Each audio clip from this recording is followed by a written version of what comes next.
So I realized something. In all of my time messing with cars, right, whether it be old muscle cars, Jeeps, helping friends out with their cars, whatever it was, I have never rebuilt or really messed with a Holley carburetor. I mean, how is that possible? So I went on Facebook Marketplace and I got a pair of them, and I'm going to rebuild one of them, just one. The other one I think is going to be a parts carburetor. It may get rebuilt. I did get a kit for it, but it's really, really crusty. So I'm going to rebuild one of them. Now they're both 4160s, and this is the one that I'm going to rebuild. Maybe if I hadn't been so busy checking out the guy's LS Swap Ranchero, that I would have noticed that this whole corner of the base plate was busted off. But I was distracted, and well, the pair was really, really cheap. Obviously, like I said, they're pretty old and crusty. This one's locked up. The secondary is locked up. This one's really crusty. This one's crusty and dirty, but it doesn't seem like it's that bad. So I went on eBay. I got a replacement base plate. So I think I'm going to start tearing into this one first. Here's my plan for this. I want to rebuild this carburetor and keep it as like a bench unit. I want to have it available for doing other engine projects. I've got some ideas of projects I want to do, and I need a carburetor. So I'm going to rebuild this for that. Now, the base plate. This one is going to get swapped onto the base of the carburetor, but this one I need to replace some parts. Like this cam here for the secondary is bent. I don't know if it was bent intentionally or, you know, if somebody just dropped it or whatever. But now with this, the secondary's open with the primaries. So obviously it's not ideal. So I'm going to take some parts off of that base, put them on this base, and this base is going to go on that carburetor. It's going to be a whole bunch of kind of swapping around parts. And then once I get to that point, then I'll be able to tear the rest of it down and continue the rebuild. So I did get a rebuild kit for each of these carburetors. Eventually I may do that locked up one, we'll see. But I'm definitely gonna do this one right now. So because I've never messed with a Holley, I went ahead and I picked up a Holley manual. This has some good rebuild information in there. Here's the kit that I picked up. Like I said, this is a 4160. Now, if you go on Holley's website, you can look up the individual model number that's stamped often right here on the front of the carburetor. You can look that up and it'll give you a breakdown of which kits you want to get that correspond with that model number. So even though both of these are based on 4160s, which are like 600 CFM carburetors, they each have a different rebuild kit. So just something to keep in mind. So like I said, I'm going to go ahead and I'm going to, I think, take the base plate off first and then see what I need to do for this one. Like I said, this cam is bent, so I'm probably going to have to take this apart, take it off of this base plate, and yeah. So get the base plate off and I'll flip it over. We're going to go ahead and pop these screws out. Super loose. I'm assuming that somebody was already in here at some point because these have like no torque on them whatsoever. So that's all right. Just makes my life a little bit easier. I've said it before in other videos, I like to work in baking pans like this. They got this nice little lip on them, keeps everything contained, especially when you're messing with, you know, anything with small parts. You drop anything, it doesn't go rolling off into the abyss of your shop floor. It stays contained in the pan.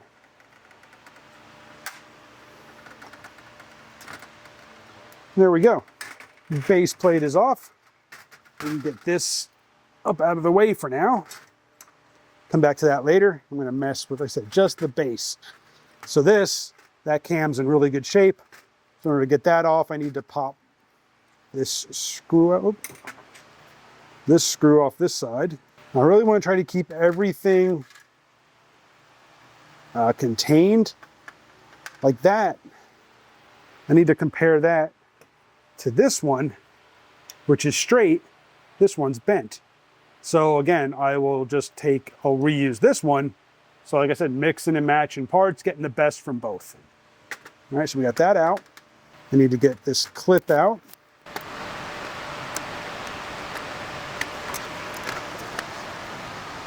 It's in there pretty good. I'm going to need a better pair of pliers for that. So I really don't want to get stuff mixed up. I'm going to do one thing at a time. I don't want to get too ahead of myself. I don't want to lose track of parts. I take the valve for the parts off.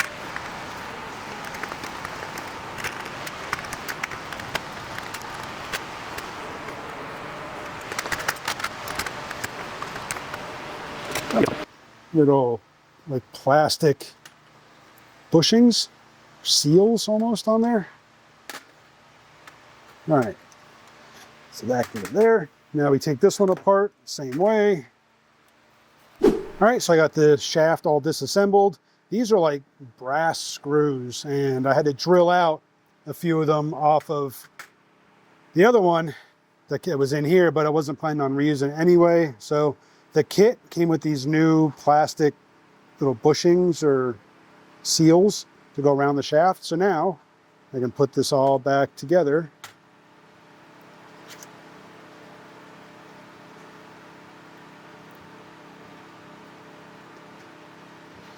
Just slowly putting it all in there, making sure those seals align.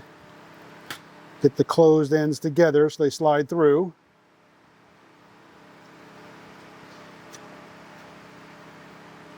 I won't say they're really seals. It looks like they're just like little plastic bushings, so everything rotates freely in there.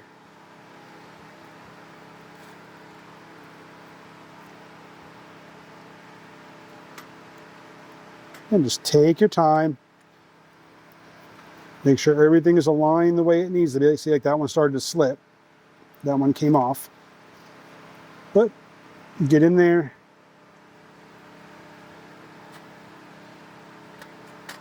Oop, that one's slipping off there again. This one right here keeps wanting to slip off. Yes.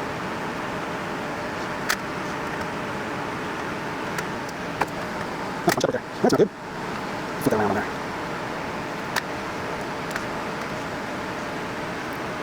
It's got to get down. There's a very slight groove that it needs to sit in.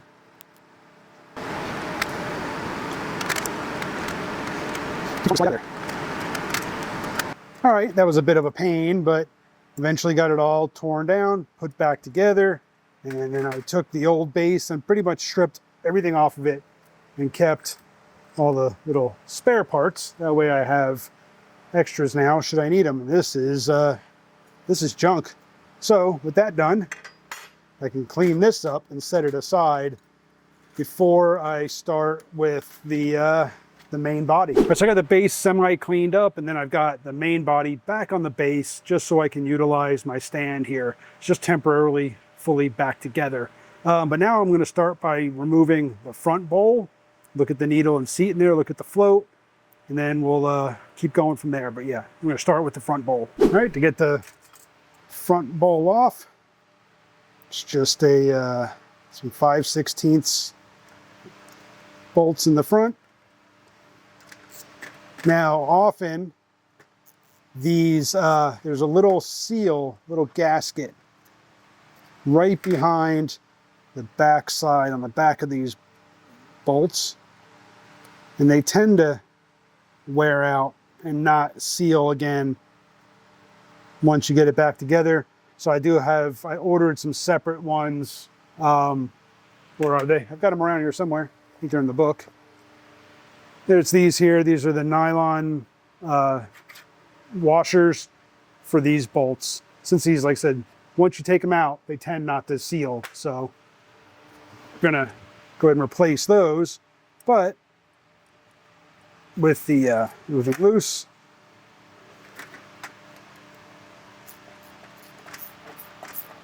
this comes apart.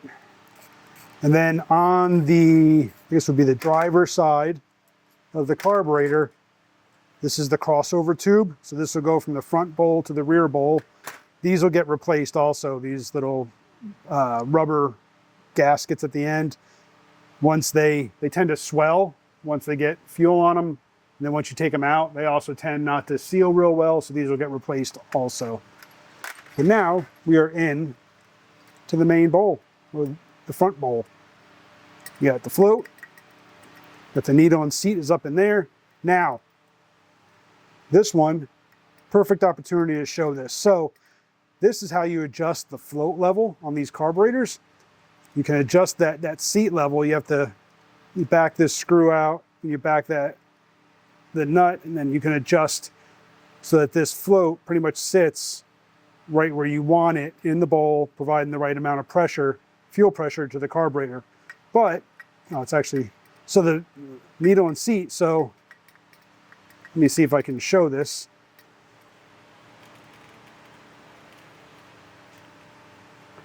How the needle and seat works is with fuel coming in, which if I block the crossover tube,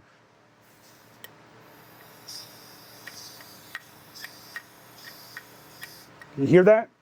You can turn off when the float comes up, it presses on that needle and seat right there, and that's what shuts off the flow right in there. That's what shuts off the flow to the bowl.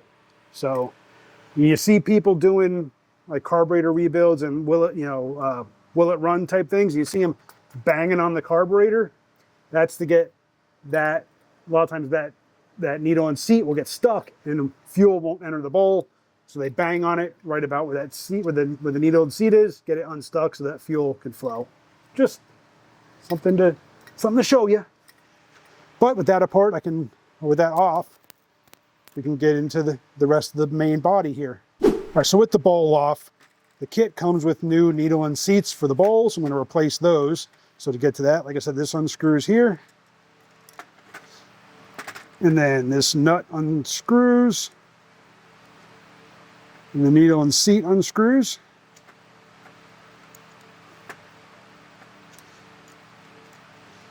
And there's the old one. You can see it's kind of sticky. So that'll get replaced with a new one.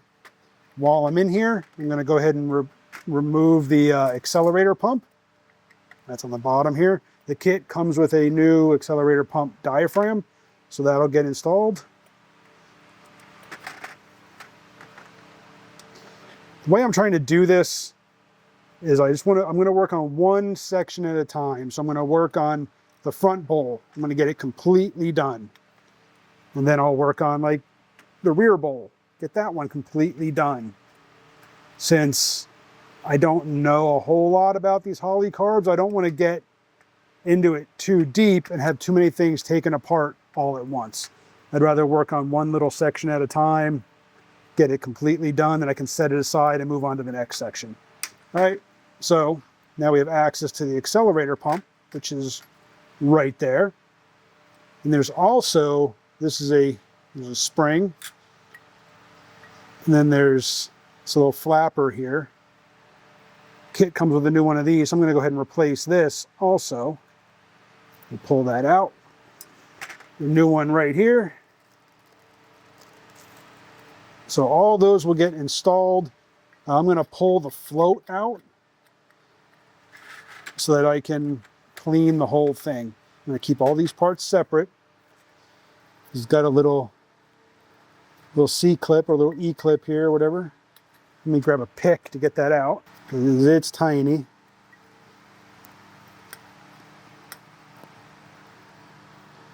And it stayed in the bowl barely. There it is. So with that out, now we can get the float off, along with its spring. And now I have full access to the inside to be able to clean the entire inside of this bowl. I'm not gonna like soak it. I'm just gonna spray it and clean it. Does this come out? I don't even know if this comes out. I would assume it does. Yep, there we go. Plastic piece comes out. Now I have a nice empty float bowl. I can clean this whole thing out, and then I can reassemble it. Real quick, guys, have you seen the links below to the MoonBuilt Garage Teespring store? We got the original MoonBuilt Garage logo shirts. Maybe you're a fan of the Dodge D100 shop truck project. We got that shirt. Now that I'm pretty much a professional TIG welder, I got the TIG Torch shirt. Maybe you're more of an old school MIG guy. Got the MIG Torch shirt. Dodge Charger. I got MoonBuilt Garage decals. Guys, these t-shirts, they're not your typical 100% feel like you're wearing a burlap bag t-shirt.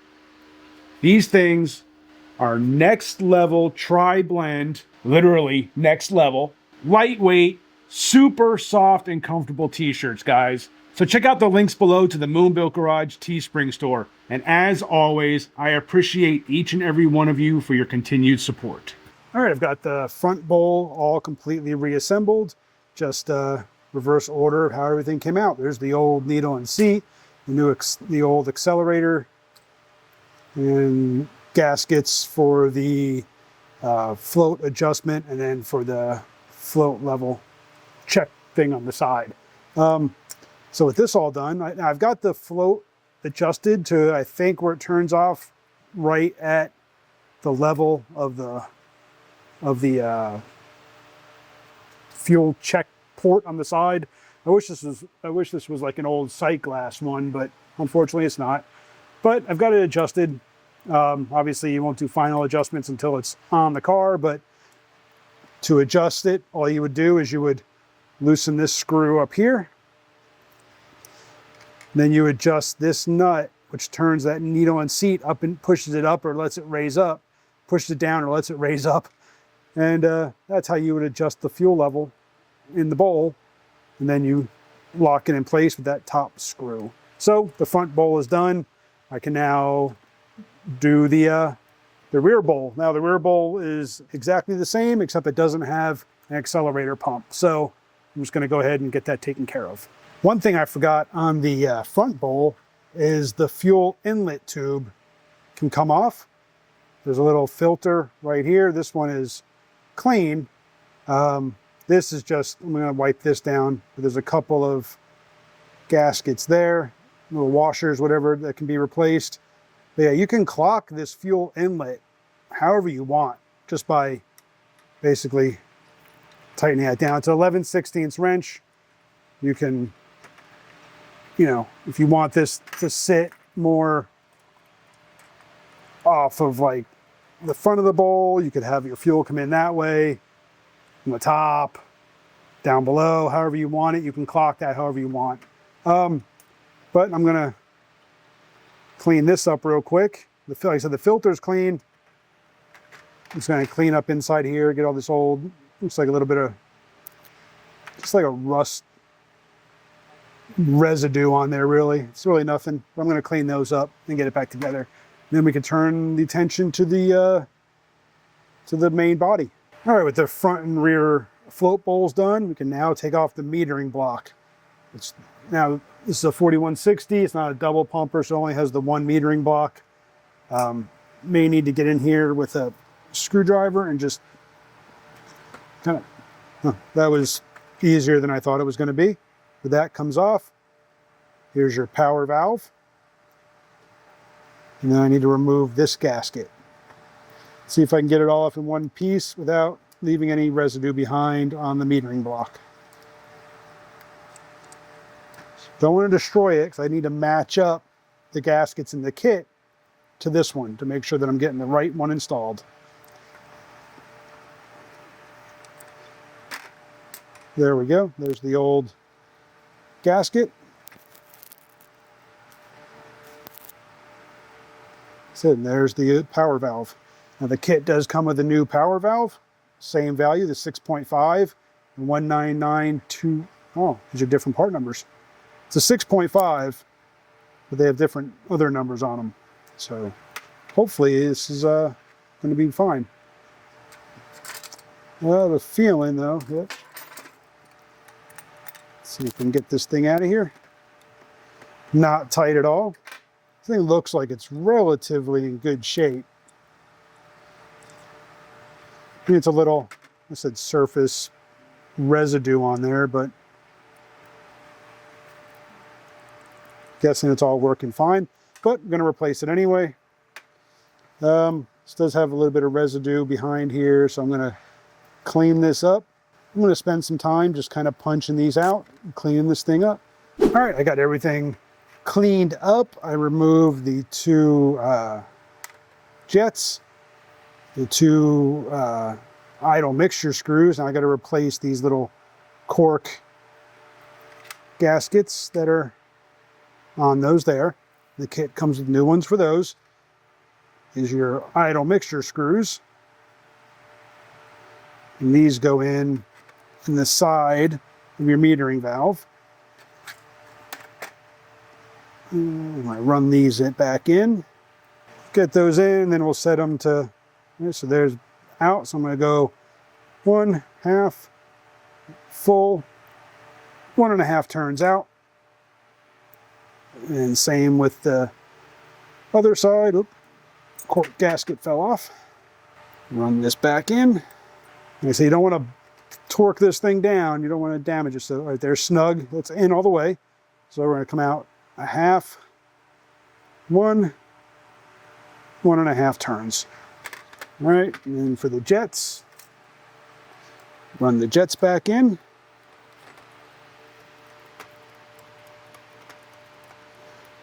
I'm just going with the stock ones that were in here. I don't have any replacement jets. And like I said, this is just a rebuild to use as a bench unit for hopefully doing some other engine projects in the future. So I don't need to go playing with jet settings.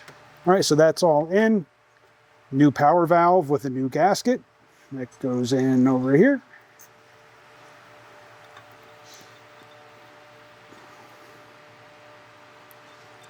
That gasket does not want to stay in place.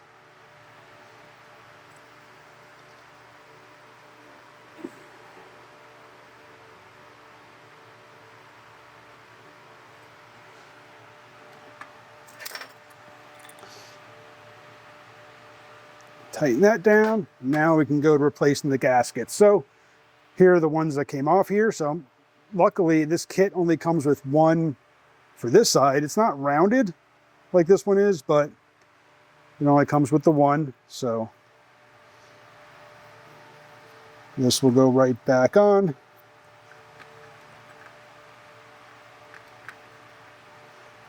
Luckily the old one didn't leave too much residue behind. A little bit needed to be cleaned up, but not a lot.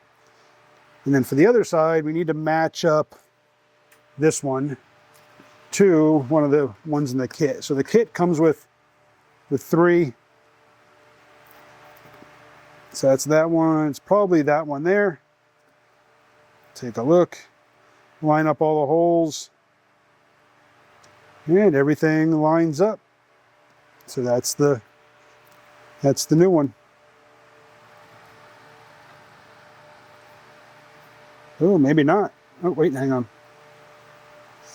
Yeah, this one's missing a hole on that edge. It's not that one. It's not that one either. Interesting. Ruh-roh.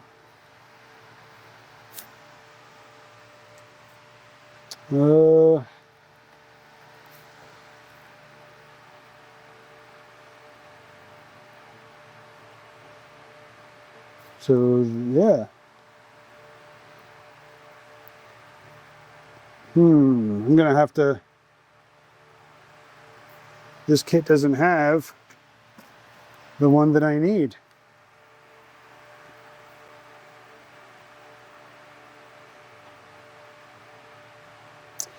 So I'm gonna have to make a few holes because this kit doesn't have the correct one. So we're gonna do this. Grab my Pika deep hole marker because it's got a nice fine tip.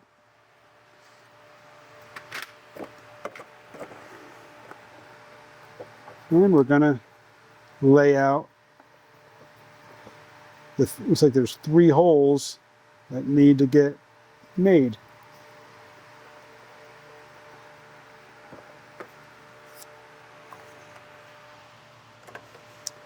So yeah, I'm gonna go poke those holes or drill those holes, and then we should be good. All right, marked out all the holes, got them punched, and now this thing drops right into place. Everything lines up. If you want to make nice, quick, clean holes, get yourself a set of these little hollow punch sets. I can talk, really. Guys, these things, with this hammer, I was able to knock those 4 holes in there in a matter of seconds. Perfectly clean, little holes, no fighting with an X-Acto blade. Get you a set of these. But with that all together, I can now put this aside and continue on with the rest of the cleanup. So it's been a few days and I'm finally getting back on the Holley carb rebuild, but I noticed something. I really should have paid closer attention when looking at these carburetors, because so not only was the base plate cracked on this one, or the whole corner missing off the base plate, but this carb and the other one that I got, neither one of them have the choke plate, the lever, the choke mechanism, which probably I'm guessing would have been an electric choke, or the linkage or anything like that. Both carbs have all of that missing. So yeah, I mean, I've been looking for the parts to completely rebuild this thing, the choke plate and the electric choke and all that. I'll probably get those later on down the line, see if I can maybe find some bits and pieces like eBay or Marketplace or whatever, but I'm just gonna go ahead and continue with what I have here. Yeah, so I really should have paid closer attention when looking at these carburetors. What are you gonna do? All right, so next I wanna pull the metering block off of the secondary side of the carburetor. Now, got my little Icon bit driver kit here. Now, this is a weird little shaped screw head there. Let me zoom in there and see if I can show you that. You can see it's not your standard flat tip screw. It's almost like a butterfly shape almost. So I have a Nico bit set. I did a Tool Tech Tuesday on that, and in there it has this 4mm bit, and that fits in there just well enough that we can loosen up these screws. So it doesn't fit in there perfectly because of the shape of this. Like I said, it's like a butterfly shape. But this Icon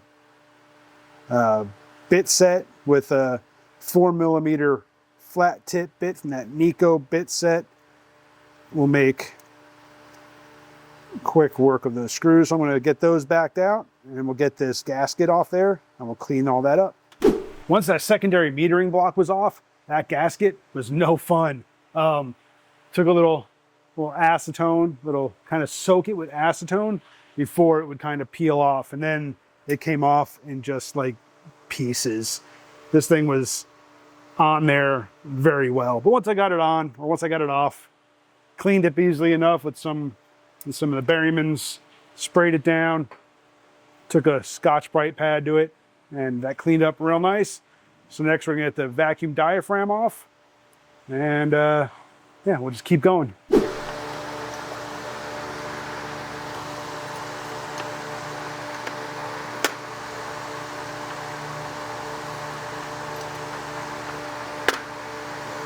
All right, the vacuum secondary, or the secondary vacuum diaphragm was taken apart, cleaned up.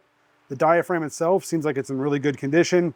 So the kit, unfortunately, doesn't come with a replacement.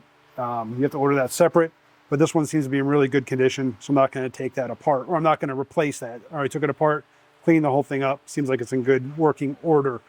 So with that, now remove, there's a screw right here, and I think this is for the accelerator pump nozzles. So we can pull that off.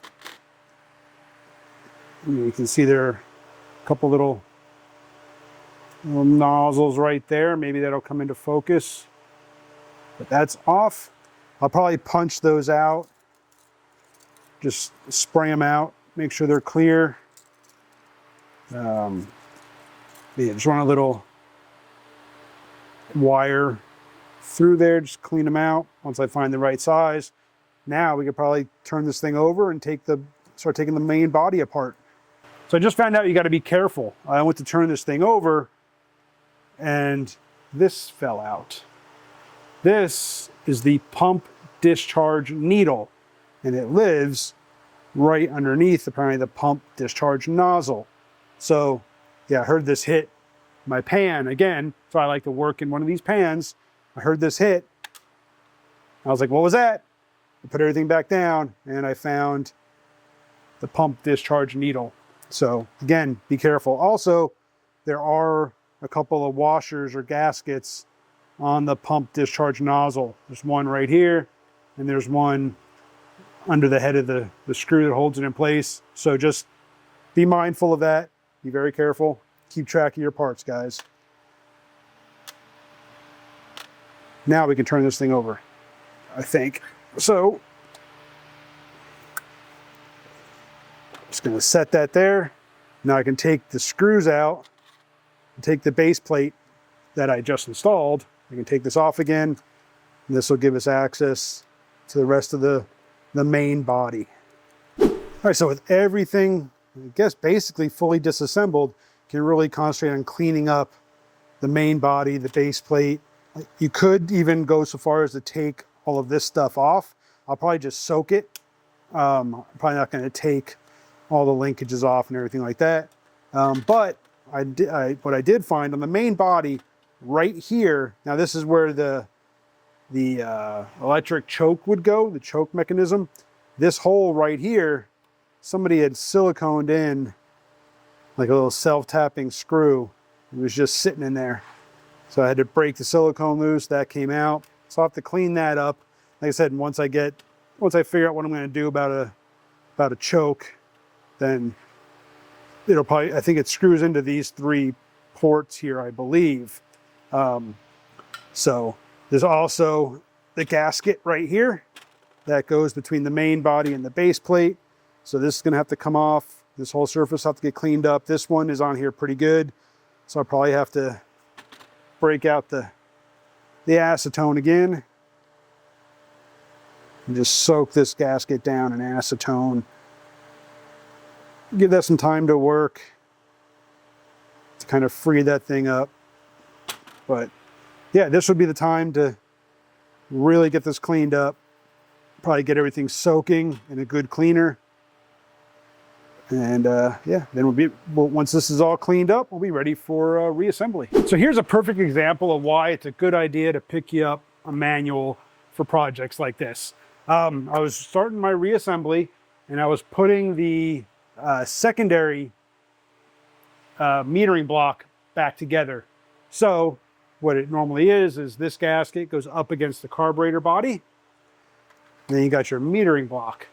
Well, the book tells you there's supposed to be this gasket in the back of the metering block, which wasn't there when I took this apart. And then in between this gasket and the metering block with this gasket on there, it's supposed to be this metal plate. Had I just put this back together the way that I found it with just this gasket and not this gasket or the metal plate, there's no guarantee that this would have worked the way it's supposed to. I actually took the other carburetor that I got apart, the real crusty one, and that had this metal plate in it. So I'm going to clean this thing up and use it to reassemble this whole secondary metering block assembly.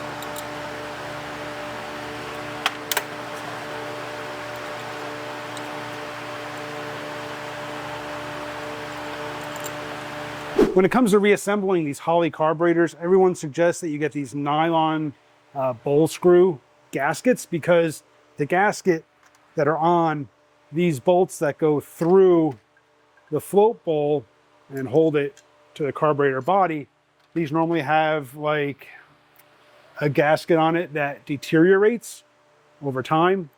So this one, I know someone who's been in here, obviously, because of that missing metal plate and that other missing gasket. Plus, it already had the nylon gaskets or nylon screws. Normally, when I took that other one apart to get that metal plate out of it, this is what those gaskets normally look like. I don't know if this is cork or paper or what this is, but I've got it starting to separate here. And there you can see, hopefully, the way that thing is just like dry rotted, deteriorating. Hopefully that shows up clear enough on the camera.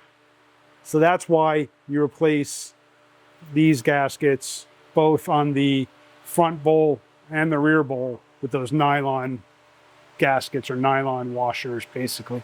There you go, guys. The Holley 4160 is fully reassembled. Just did everything in the opposite sequence of taking it apart. Seems to be operating freely. There's no binding. Everything seems to function normally as far as I can tell. Unfortunately, I still don't have any of the choke circuit. I don't have the choke flap or the rod or even the electrical choke or even a mechanical choke. Still trying to track those parts down. Once I have those, those will get reassembled onto this carburetor, and then I will have a good bench unit for future testing. So yeah, guys, get yourself a manual. You know, there's no shame in following directions.